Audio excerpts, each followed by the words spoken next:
Voilà, c'est pour continuer mon témoignage de conversion. Comme je disais donc, après, en fin d'année, donc, les compagnons sont venus au lycée pour essayer de recruter, les élèves. Et donc, quand ils sont venus au lycée, j'ai eu une réflexion en moi-même. Je me suis dit, si tu veux abattre un arbre, il ne faut pas t'attaquer aux branches. Il faut aller dans les racines. Et il faut dire que quand je suis venu en France, quand je suis venu en France, euh, quand je suis venu en France, ceux qui m'avaient amené dans la foi, ils m'avaient fait savoir que le diable était assis sur la France. Ça m'avait beaucoup attristé, ça m'avait révolté. Et je me suis dit, si le diable est assis sur la France, je viendrai le déloger. Et c'est comme ça que dès que je suis arrivé en France, j'ai commencé à évangéliser parce que voilà, je voulais faire le travail pour déloger le diable. Et comme ça, j'ai continué à grandir. J'ai continué à rendre mon témoignage. Et donc, je suis allé donc chez les compagnons du devoir. Du moins, il faut l'idéologie. C'est comme ça que j'ai décidé d'aller chez les compagnons du devoir. Je suis arrivé chez les compagnons du devoir. Il fallait passer un test pour voir si tu es admis chez les compagnons ou pas. J'ai passé le test, je l'ai eu. J'ai été admis. C'est comme ça qu'ils m'ont pris chez les compagnons du devoir. Et la maison des compagnons où j'étais allé, c'était à Albi. Et je suis allé à la maison des compagnons d'Albi.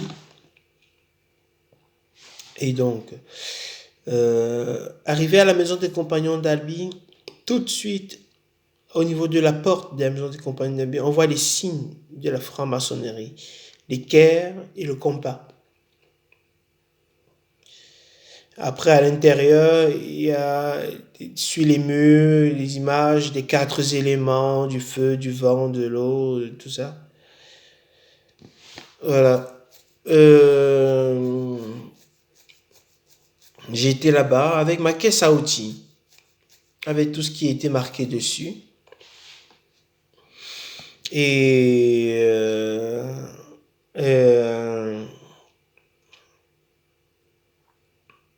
et, euh, et donc, j'étais chez le compagnon, ça va, ça se passait bien, j'apprenais le travail. Et chez les compagnons, pour le but, quand tu arrives chez les compagnons, c'est de devenir un compagnon. Et pour devenir compagnon, il y a 2 étapes à franchir. Il y a la première étape qui s'appelle l'adoption. Et la deuxième étape, c'est la réception.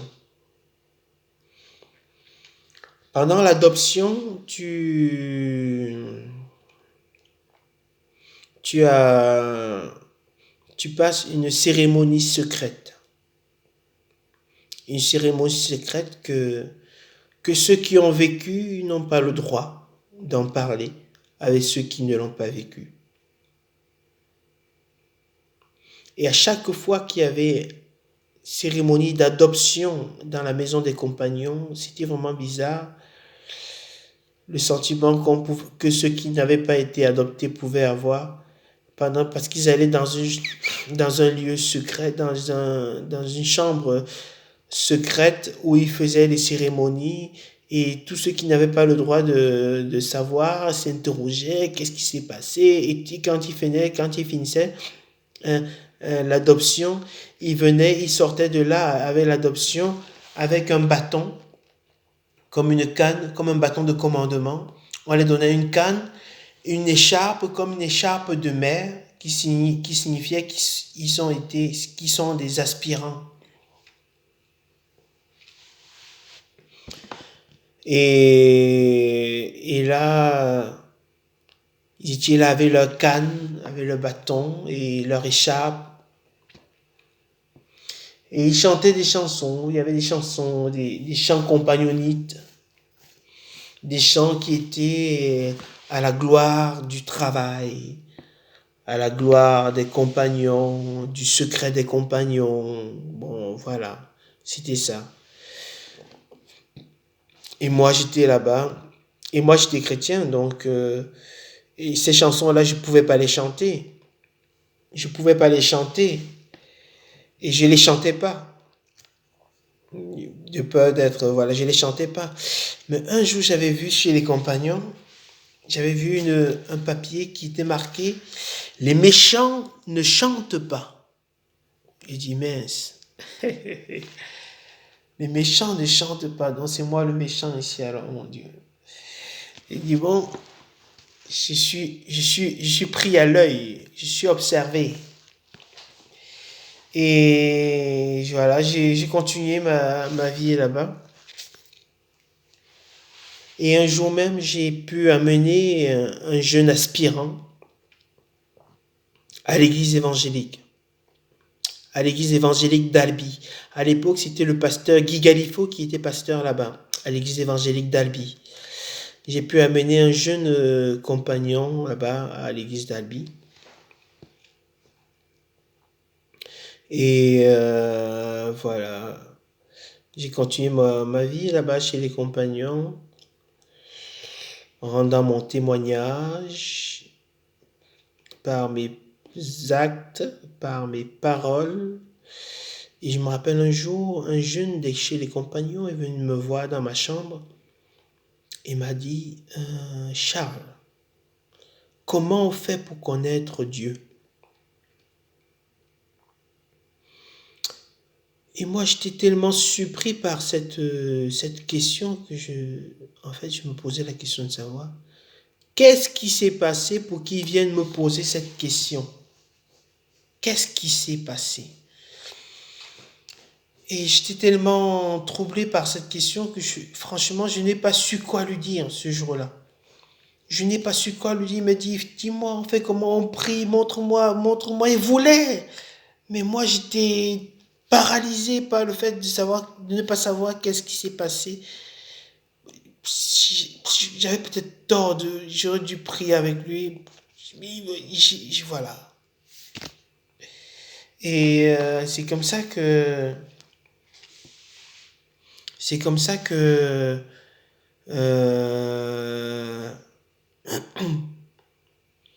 ça que voilà, j'ai continué ma vie là-bas chez les compagnons. J'ai passé la première année à Albi. Après la deuxième année, j'ai passé la deuxième année à la Bruguière, du côté de Castres, près de Mazamet. Et je suis allé chez la deuxième année là-bas à la Bruguière.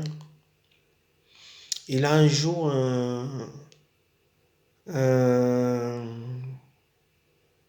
un chrétien de l'église est venu me voir à la maison des compagnons d'Albi. Et là, il a parlé de Dieu aux jeunes qui étaient là-bas.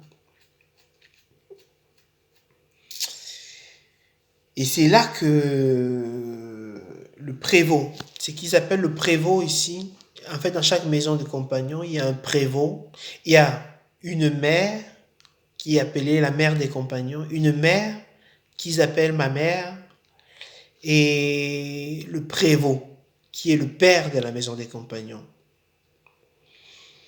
Donc, le prévôt de la maison des compagnons, il faut aussi dire que chez les compagnons,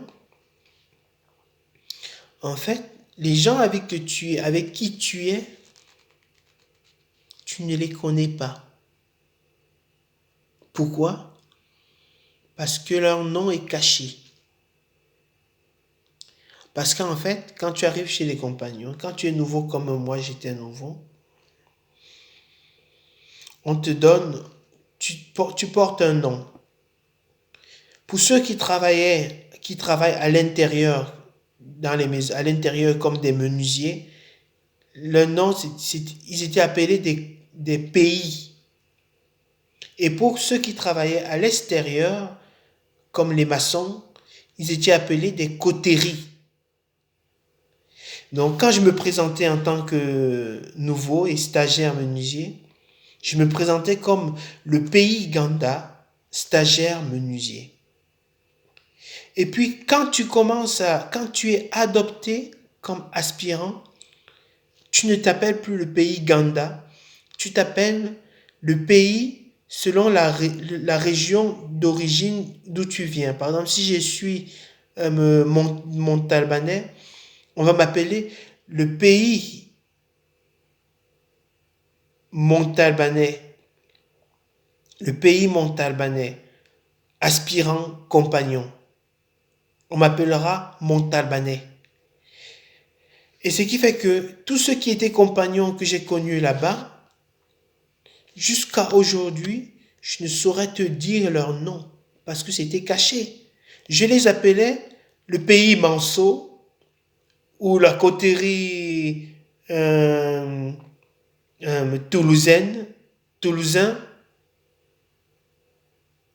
Voilà, tu les appelles oh toulousain ou gersois ou Manceau, mais tu ne sais pas, en réalité, leur nom est caché. Tu ne sais pas comment ils s'appellent. Ce qui fait que après ces moments-là, après ce passage chez les compagnons, je ne me rappelle même pas d'un seul nom des aspirants que j'ai fréquentés. Je sais seulement qu'ils s'appelaient Manceau ou Toulousain ou selon la région qu'ils viennent ou selon le pays que tu viens. Mais leurs noms, je ne les connais pas.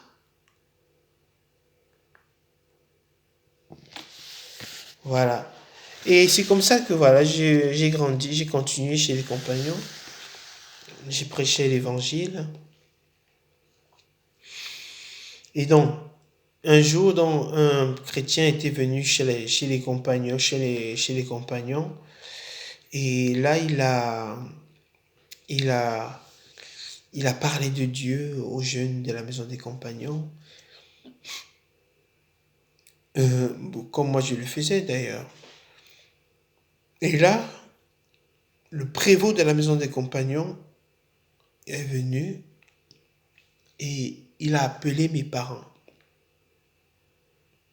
Il a appelé mes parents pour dire que j'endoctrine les jeunes, que j'endoctrine les jeunes. Voilà.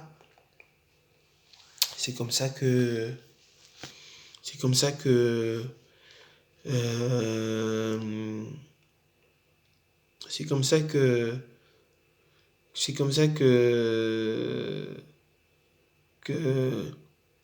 qu'au bout de ce moment-là, j'ai décidé d'arrêter le compagnonnage.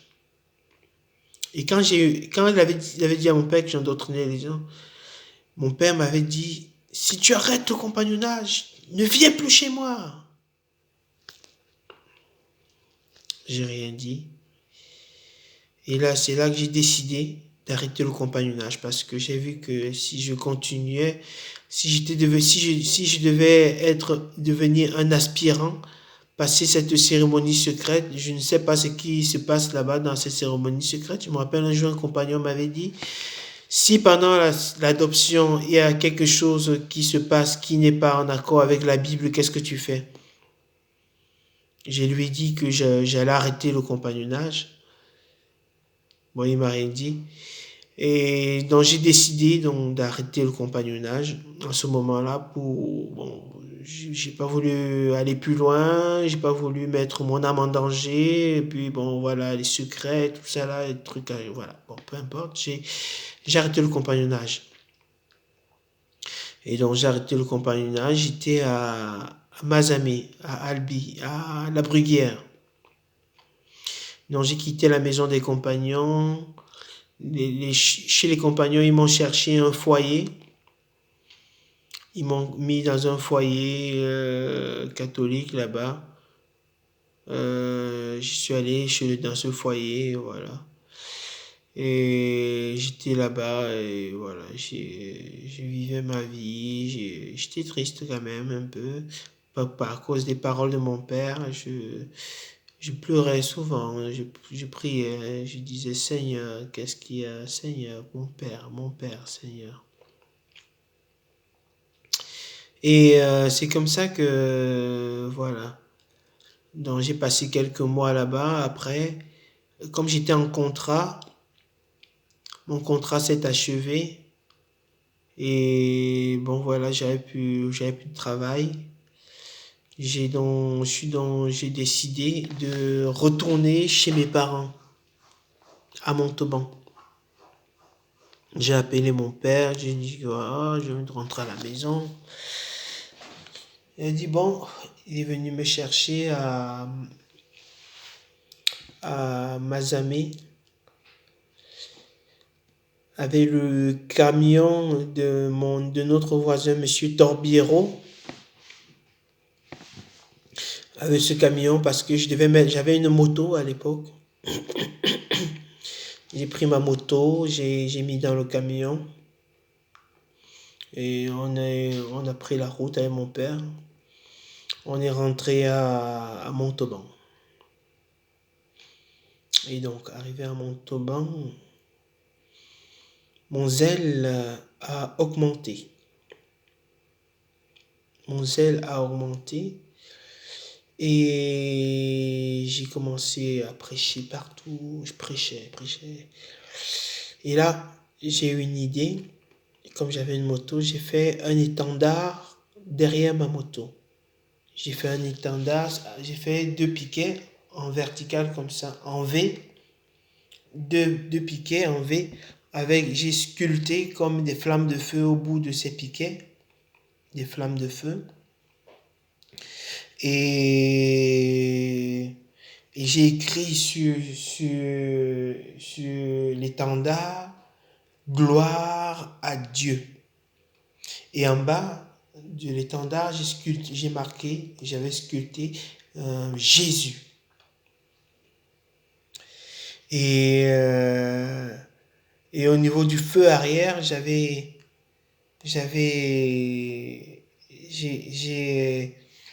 au niveau du feu arrière, j'ai fait un panneau comme une flamme de feu. Où c'était comme un tableau où j'écrivais des versets bibliques. Où je parlais, voilà. Et je roulais avec ça à Montauban.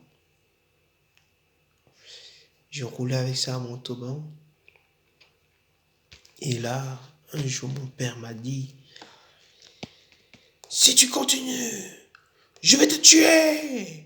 Tu vas rejoindre mon père. Je vais te tuer.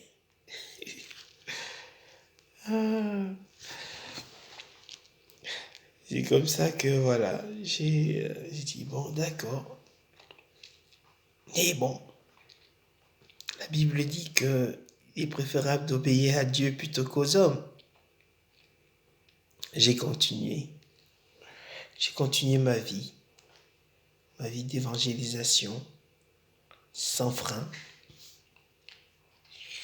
Et bon, là, je suis retourné, j'ai travaillé le reste de l'année. Et l'année qui suivait, je me suis inscrit dans un lycée à Revel, pour passer un bac STI, toujours en menuiserie, mais le caractère était plus industriel. Donc, je me suis inscrit au lycée à Revel. Je suis allé, voilà, je suis allé en première. J'étais en première. Je suis arrivé en première. Ça s'est bien passé. Après la première, je suis allé en terminale et je parlais de Dieu au lycée. Je parlais de Dieu au lycée, voilà. C'est comme c'était un lycée de la sixième au BTS. C'était un lycée de la sixième au BTS. Et je me rappelle les, euh, pendant les, pendant les pauses, pendant les récréations, il y avait souvent des jeunes enfants qui venaient autour de moi, qui s'asseyaient autour de moi. Je les parlais de Dieu, ils écoutaient. Il y en avait qui pleuraient, un jeune par exemple qui pleurait, qui disait non, l'enfer n'existe pas, il pleure. Je les parlais, voilà, je parlais. Et puis en même temps, j'avais la pression un peu à l'école parce que j'avais été convoqué plusieurs fois dans le bureau du proviseur pour qui me disait qu'il fallait plus que je parle de Dieu. J'ai convoqué plusieurs fois dans un bureau, voilà. Mais bon, voilà, j'ai témoigné de ma foi. Je l'invitais à croire en Dieu. Et même un jour, pendant les fêtes, pendant Noël, j'ai fait un cadeau au proviseur. Je l'ai acheté une Bible, je lui ai donné. J'ai acheté une Bible, je lui ai donné. Après, il m'avait demandé, cette Bible, tu l'as prise où? Je lui ai dit que j'ai acheté ça dans une librairie pour lui. J'ai acheté une Bible, je lui ai donné, et je lui ai écrit une lettre, je lui ai prêché l'évangile.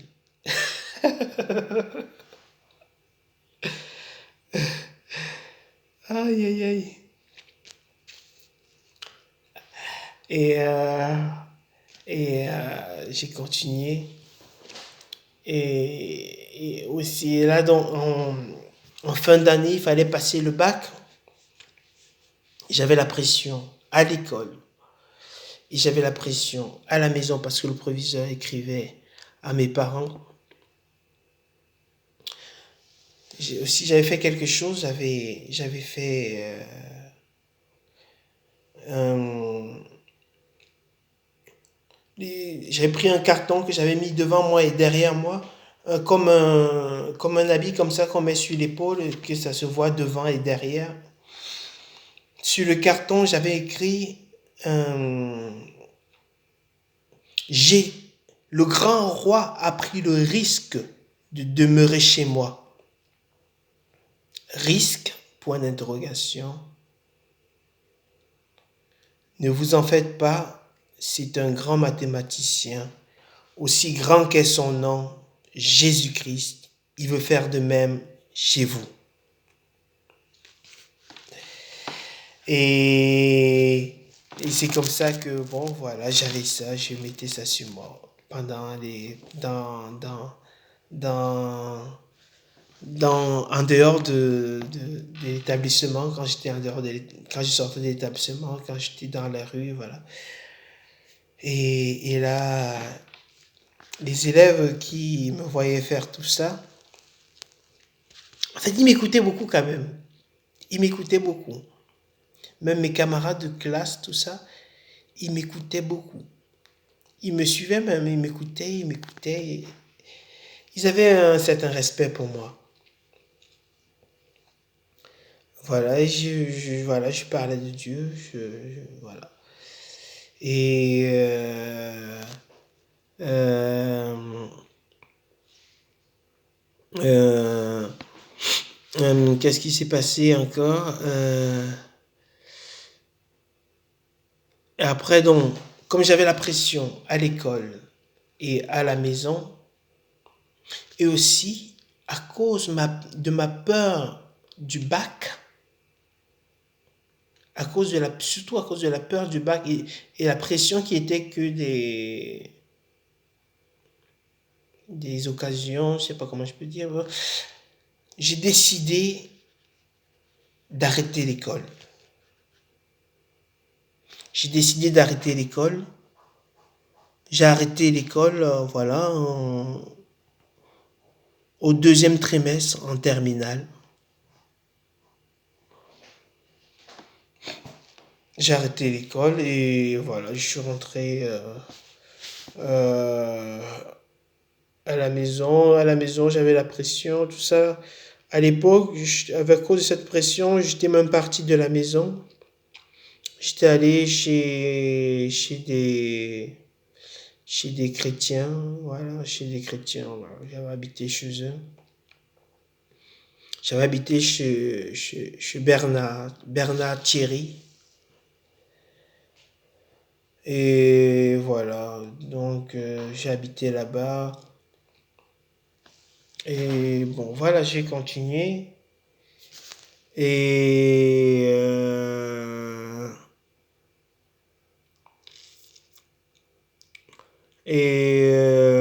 voilà.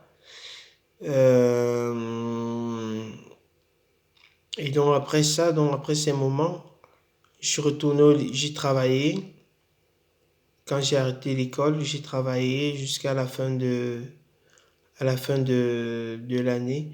Et l'année qui suivait, je me suis inscrit dans un autre lycée à, à,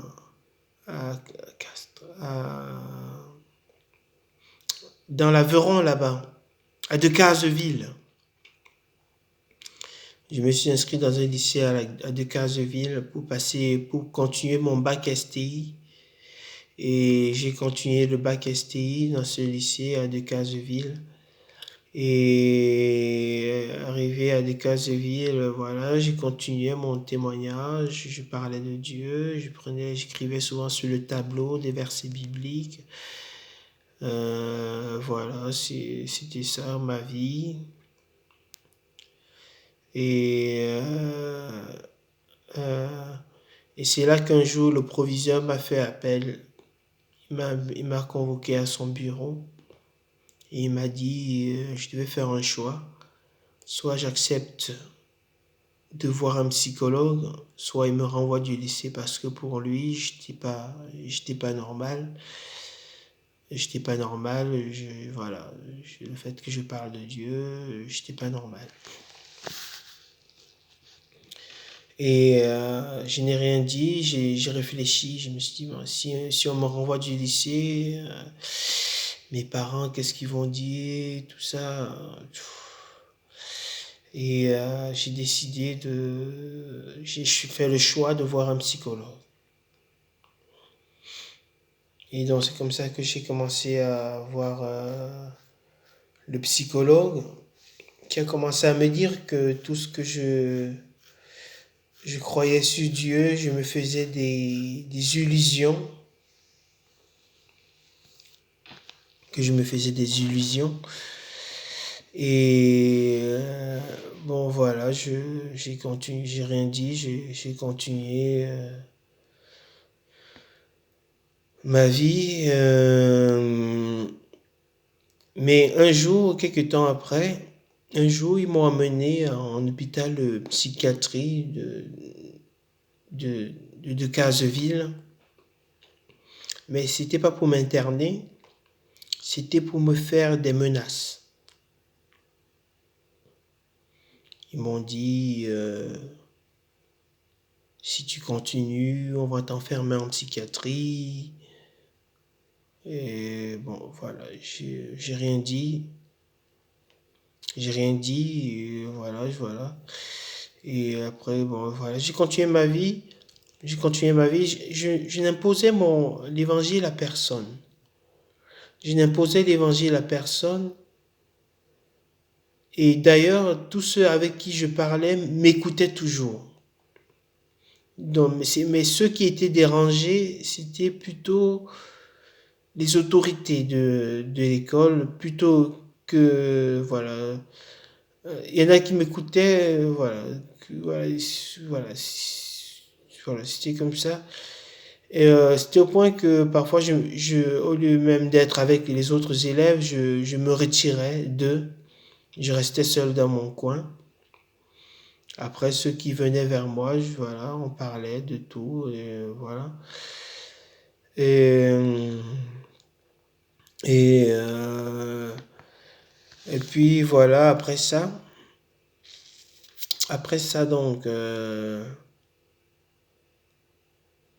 après ça, un jour, donc, ils ont mis en exécution leur parole. Ils m'ont enfermé en psychiatrie. Et là-bas, en psychiatrie, ils m'ont drogué. Oui, voilà. Ils m'ont drogué avec des médicaments. Ils m'ont drogué avec des médicaments qu'ils me donnaient matin, midi et soir. Et après, j'ai été transféré à l'hôpital psychiatrie de Montauban. Voilà, où je prenais où ils me donnaient des médicaments. Et là, après, j'ai passé quelques mois en psychiatrie, là-bas à Montauban. Et après, quand je suis sorti de l'hôpital psychiatrie, c'était le temps de l'examen. Et avec l'effet des médicaments, j'étais plus en même de vraiment passer mon examen de manière claire. J'étais plus clair en moi-même à cause de l'effet des médicaments. J'ai passé l'examen, mais je l'ai pas eu. Je l'ai pas eu. Et après, bon, voilà, j'ai cherché du travail, j'ai travaillé. J'ai travaillé. Après, c'est un moment-là, parce que dans ce moment-là, j'étais sous l'effet des médicaments, je ne pouvais plus réfléchir, je n'étais plus moi-même, tout ça. Et après ces moments, voilà, quand j'ai passé le bac, je ne l'ai pas eu, je me suis dit, bon, peut-être que finalement, l'école, c'est pas pour moi. Bon, j'ai cherché du travail, j'ai continué à travailler. Et après l'année qui suivait, je me suis inscrit pour passer un bac plus faible, selon moi, un bac professionnel.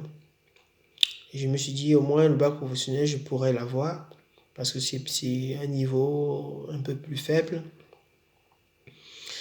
Et donc, je me suis inscrit au bac professionnel au lycée à Toulouse, au lycée Bayard.